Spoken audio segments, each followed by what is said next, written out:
12 বছর আগে এক ব্যক্তি বাবা গ্রহরাজের মূর্তি স্থাপন করে পুজো শুরু করেছেন। সেই থেকে নিয়মিত পুজো সেবা ও বার্ষিক অনুষ্ঠান হয়ে আসছে কালনার মন্তেশ্বরের রাউত গ্রামে। প্রতি বছরের ন্যায় এবছরেও মহা ধুমধামের সাথে অনুষ্ঠিত হলো বাবা গ্রহরাজের পুজো। এই পুজোকে কেন্দ্র করে কয়েক হাজার ভক্তরা ভিড় জমান। চলে হাজার হাজার ভক্তের গ্রহরাজের অন্নভোগ গ্রহণ।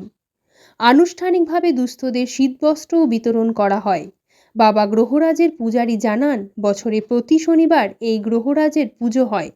বাৎসরিক পুজো অনুষ্ঠানটি হয় পৌষ মাসের তৃতীয় শনিবারে।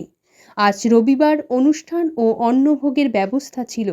এখানে ভক্তের ভিড় ছিল চোখে পড়ার মতো। কত বছরের পুজো এটা? এটা প্রায় 12 বছর। পুজোকে কেন্দ্র করে কি কি অনুষ্ঠান হয়? পুজোকে কেন্দ্র করে এখানে আমাদের শীত বস্ত্র বিতরণ অনুষ্ঠান হয় এবং নরনারায়ণ সেবা ব্যবস্থা হয়। সন্ধ্যাকালীন নাম সংকীর্তন আছে। সেবা কতজন করেন? আনুমানিক 10,000-এর উপর। পুরো গ্রামের লোকজন আছে? হ্যাঁ, এলাকার একদম, শুধু গ্রাম নয়, আশেপাশে হাজরাপুর, মথুরা, দুয়ারি, সুটরা, রাউতগ্রাম, কাইগ্রাম, গোয়ালবাড়ি।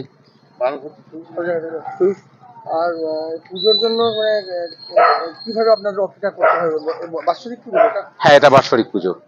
এটা আমাদের পুজোটা হয় হচ্ছে গিয়ে আমাদের পৌষ মাসে তৃতীয় যে শনিবারটা পড়ে সেই শনিবারে পড়ে।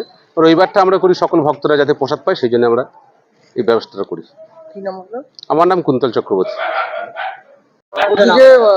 এই পুজোটা কিভাবে এখানে সৃষ্টি হয়?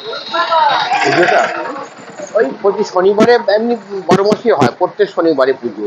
বাৎসরিক পুজো যেটা হয় সেটা পৌষ মাসের এই তৃতীয় শনিবারে হয়। শুরুটা কিভাবে হলো? এখানে মন্দির মন্দির প্রথমে বছর 15 আগে একজনের প্রচেষ্টায় এই গ্রহরাজের যে মূর্তি এনে তাকে পুজো প্রচলন করা হয়েছিল।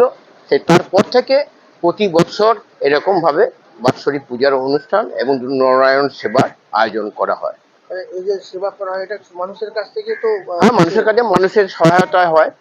5 জন সাহায্য করেন, আর্থিক কোনো হয় না, অসুবিধা কিছু হয় না, সকলেই মুক্ত হস্তে দান করেন। সেই গচ্ছিত টাকাতে আমাদের এই বাৎসরিক অনুষ্ঠানটা হয়। কি নাম আপনার? হরধন চ্যাটার্জি।